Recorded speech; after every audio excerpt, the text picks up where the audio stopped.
Hello' নমস্কাৰ সকলোকে আসসালামু আলাইকুম সকলোলৈ।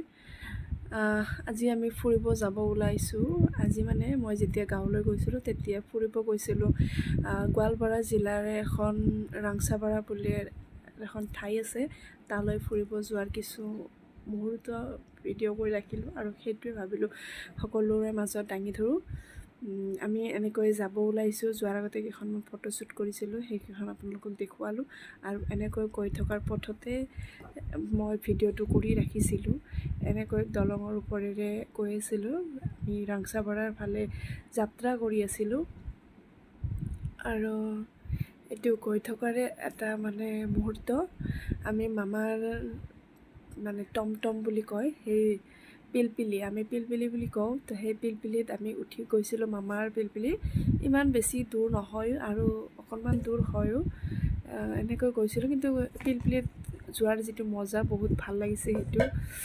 এনেকৈ আমি গৈছিলোঁ। আকৌ আপোনালোকক এটা বস্তু দেখাবলৈ পাই মোৰ বিৰাট ভাল লাগিছে যে, আৰু এটা সকলোৱে জানে যে গোৱালপাৰা জিলাখন বহুত মানে সেউজীয়া, আৰু সেয়া দেখাব বিচাৰিছোঁ আপোনালোকক। দেখিছেনে কিমান সেউজীয়া, কিমান এটা ধুনীয়া গ্ৰীণ গ্ৰীণ পৰিৱেশ, আৰু ইমান ধুনীয়া ধাননি পথাৰ, গছ গছনিৰে ভৰা, একেবাৰে মানে তাতে সেউজীয়া লাগে যে এটা সেউজীয়া কালাৰ মানে ৰং সানি থৈ দিছে মানুহে, সেনেকুৱা এটা পৰিৱেশ। আৰু যিখন আমি ৰাংচাপাৰাত যাম বুলি কৈছোঁ, সেই ৰাস্তাৰে এতিয়া সোমাইছোঁ, আৰু সেই ৰাংচাপাৰা ঠাইখন ইমান তাৰমানে চাফ চিকুণ আৰু ইমান সেউজীয়া, তাৰমানে আপোনালোকে চালে এবাৰ কেতিয়াবা ভিজিট কৰিবচোন, বিৰাট ভাল লাগিব আপোনালোকৰো।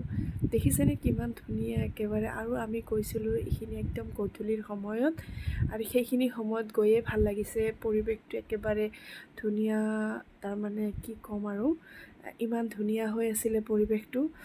এনেকৈ আমি ৰাস্তাৰে তাৰমানে পিলপিলিত উঠি গৈ থকাৰ কিছু মুহূৰ্ত, পিলপিলিখনত গৈ উঠি ইমান ভাল লাগিছে। মানে এনেকৈ বহুত মানুহ যেতিয়া পিলপিলিত এনেকৈ খোলা মেলাকৈ মানে যোৱা হয়, বিৰাটেই ভাল লাগে।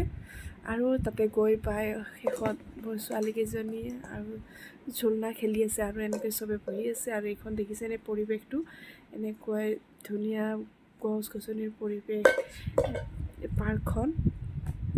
আৰু এইখন হৈছে ইমান ধুনীয়া এখন মানে ঠাই, আৰু চাফ চিকুণ, বহুত চাফ চিকুণ ঠাইখন।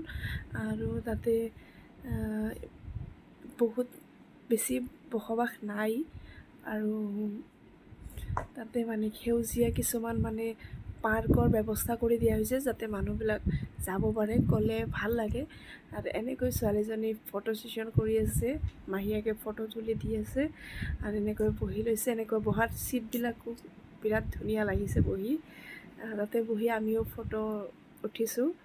আৰু এনেকৈ মা বহি আছে, মা ভাবিছে যে ক'ত আহিলোঁ, কি কৰিলোঁ, এনেকৈ চুপ লাগি বহি আছে। আৰু দুইজনী এনেকৈ বহি লৈছে, ফটো উঠি আছে। আৰু মই পালোঁ ৰাস্তা এটা মেকুৰী। আৰু এনেকৈ আমি অহাৰ পথতে, আকৌ ঘূৰি অহাৰ পথত এনেকৈ ধুনীয়া গছ গছনি, দেখিছেনে কিমান সেউজীয়া। আপোনালোকে এবাৰ ভাবিছেনে ইমান ধুনীয়া পৰিৱেশটো, ইমান মানে ভাল লগা পৰিৱেশ, তাৰমানে মোৰ থাকিব নোৱাৰি, ৰ'ব নোৱাৰি, সেইটো কাৰণে ভিডিঅ' কৰিলোঁ। আৰু শেষত এনেকৈ কেইখনমান ফটো চটো উঠিলোঁ আমি চবেই, আৰু উঠি শেষত আমি তাৰ পৰা বিদায় ল'লোঁ। আৰু এইখনে হৈছে পাৰ্ক। আজিলৈ বাই।